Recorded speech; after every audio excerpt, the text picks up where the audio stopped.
Merci beaucoup. D'abord, je suis ravi d'être là. Merci de l'invitation. En écoutant Lucie, je me disais que finalement, c'est vraiment l'expérience qui nous construit et que tout ce que je vais vous dire finalement et qui raconte un petit peu ce que moi j'ai vécu ne sera qu'une occasion de faire en sorte que vous ayez un éclairage de plus sur ce que des fois fait la vie d'entrepreneur. J'ai la chance depuis quelques années d'intervenir pour des entreprises et des dirigeants d'entreprises sur cette fameuse notion du prendre soin de soi à travers un prisme très particulier qui est le prisme du corps. Parce que, comme le dit l'introduction, mon métier initial, c'était de prendre soin des personnes touchées par un cancer, par des programmes de thérapie sportive, pour les aider à améliorer leurs chances de guérison. Et c'est une structure que j'ai montée il y a 18 ans, la Camille, avec un ami cancérologue, le docteur Thierry Bouillet.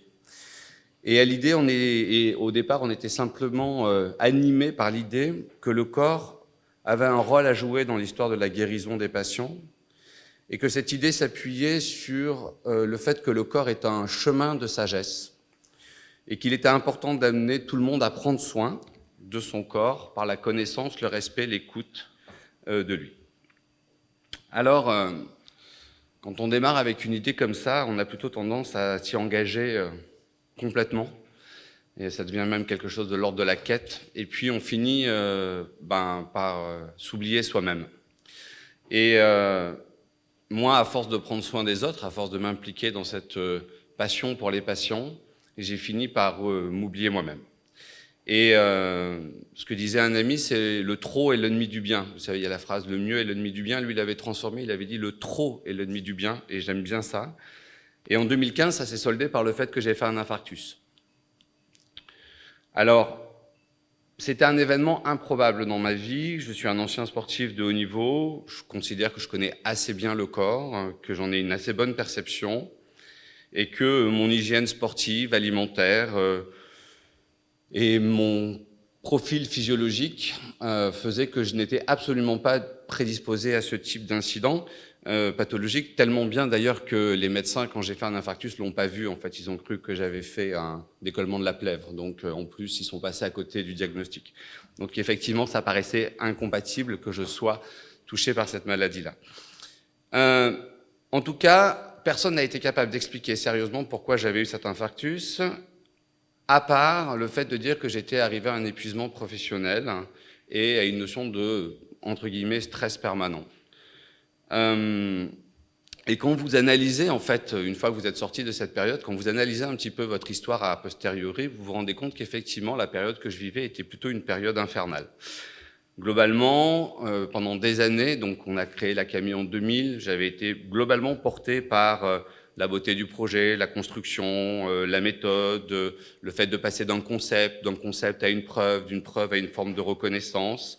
Et puis, j'étais une espèce d'artisan. En fait, je développais un savoir-faire et puis je peaufinais le produit, on échouait, on faisait des allers-retours, on construisait des programmes, ça marchait avec certains patients, ça marchait pas avec d'autres.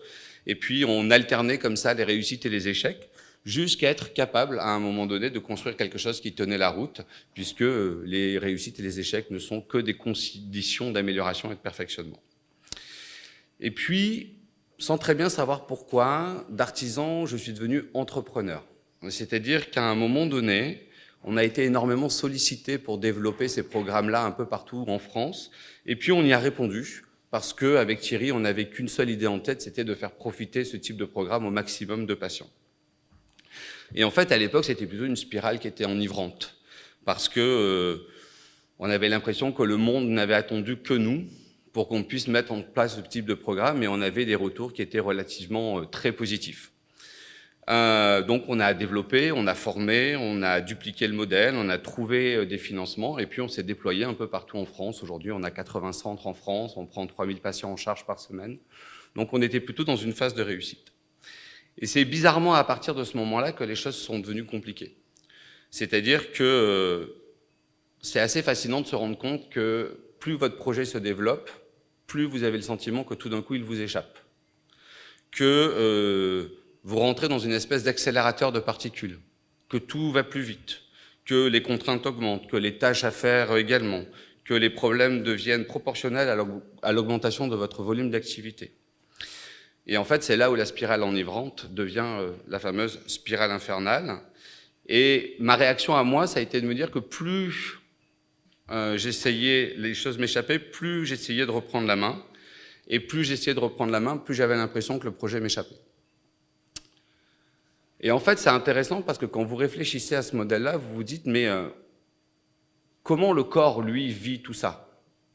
Est-ce que vous savez comment le corps vit ce système dans lequel, tout d'un coup, vous êtes dans un état de tension intellectuelle permanente ? Et en fait, c'est ce que disait Lucie, ça porte un nom très simple, ça s'appelle le stress, simplement parce que le corps le vit comme un danger. C'est-à-dire qu'aujourd'hui, notre modèle métabolique, physiologique, ne fait pas la différence entre quelque chose qui est pensé et quelque chose qui est vécu, et que quand, de manière intellectuelle, vous vous mettez à vous angoisser, le corps, lui, considère que vous êtes en danger. Et pour gérer ce danger, il réagit avec le syndrome général d'adaptation qu'on appelle aussi le stress. Le problème du stress, c'est pas tellement d'en avoir. Le problème, c'est de ne pas pouvoir s'en débarrasser. C'est-à-dire, c'est de faire en sorte qu'à un moment donné, il vous colle à la peau et de manière permanente. Et en fait, cette espèce d'état de stress permanent fait qu'on a l'impression que vous finissez par vous noyer. En fait, c'est un peu... Moi, le sentiment que j'ai eu, c'était, vous savez, ces fameuses personnes qu'on retrouve dans l'Atlantique qui sont pris dans des baïnes et qui se retrouvent emportées par le courant, et tout d'un coup, qu'est-ce qu'elles font ? Elles se mettent à lutter contre le courant. Et en fait, en luttant contre le courant, elles finissent par s'épuiser, et en finissant par s'épuiser, malheureusement, de temps en temps, il y en a qui finissent par se noyer. Moi, j'ai eu du bol, je suis passé juste à côté, mais en tout cas, c'est vraiment le sentiment que j'ai eu. Et pourtant, en tant qu'ancien sportif de haut niveau, puisque j'ai aussi un passé de sportif de haut niveau, il y a une chose que je peux vous dire, c'est que le corps a besoin de repos. C'est-à-dire, on sait tous, quand on a été sportif de haut niveau, que c'est pendant le repos que le corps construit sa capacité de récupération, sa capacité de construction, sa capacité d'augmentation de sa condition physique, et puis sa capacité d'élimination de toutes les toxines que l'on peut accueillir. Et que, parallèlement, ce que disait Lucie aussi, c'est que les neurosciences vous montrent aujourd'hui que plus vous prenez du temps où vous ne faites rien avec le cerveau, plus il trie, ordonne et classe l'ensemble des informations. Et vous avez tous au moins vécu cette expérience d'être pris intellectuellement par un problème, de finir par le laisser de côté, et tout d'un coup, d'avoir la solution qui arrive. Donc c'est une réalité. Je veux dire, on l'a tous vécu. Donc la question, c'est pourquoi nous prenons-nous pas de temps pour nous ? Pourquoi nous ne faisons jamais en sorte de nous asseoir sur le bord d'un chemin et puis de commencer à regarder ce que nous avons fait et puis de prendre le temps, simplement de prendre le temps. Je pense que nous sommes victimes de nos représentations. Je pense que nous confondons la performance et l'efficience. La performance, c'est le fait d'arriver à un résultat coûte que coûte et quels que soient les moyens. L'efficience, c'est de considérer que pour arriver à un résultat, il faut construire un chemin et que le chemin est plus important que l'objectif et qu'il mène économie d'énergie, l'efficacité du geste et le fait d'avoir un impact maximal dans ce que l'on fait. Et cela demande d'accepter forcément à chaque moment de prendre du recul, de pouvoir s'arrêter, d'apprendre à tenir compte de tous les signaux que nous avons, les signaux faibles, intérieurs et extérieurs, de sortir un peu des cadres dans lesquels nous nous enfermons pour coller à l'image que la société attend de nous. L'étirement, pour reprendre un petit peu le titre de mon intervention, l'assouplissement du corps et de l'esprit, c'est surtout pas être capable, de penser et d'agir en même temps. C'est un leurre, c'est psychologiquement et physiologiquement impossible d'agir et de penser en même temps. Donc, l'étirement, c'est plutôt l'idée de pouvoir passer de l'un à l'autre relativement rapidement en fonction des circonstances et de bien veiller à faire en sorte qu'il y ait un équilibre permanent entre les deux, sans jamais être débordé de manière profonde, ni par l'un, ni par l'autre. Et en fait, c'est une discipline. Ça demande de la volonté, ça demande d'appréhender cette partie-là, aussi bien dans la dimension physique que dans sa dimension psychique. En tous les cas, moi, depuis mon infarctus, je vous rassure, ça va très bien. J'ai arrêté d'agir coûte que coûte, je me suis mis à prendre du temps pour moi, et personnellement, je m'en porte beaucoup mieux, et je pense que la Camille s'en porte beaucoup mieux aussi. Je vous remercie. Merci.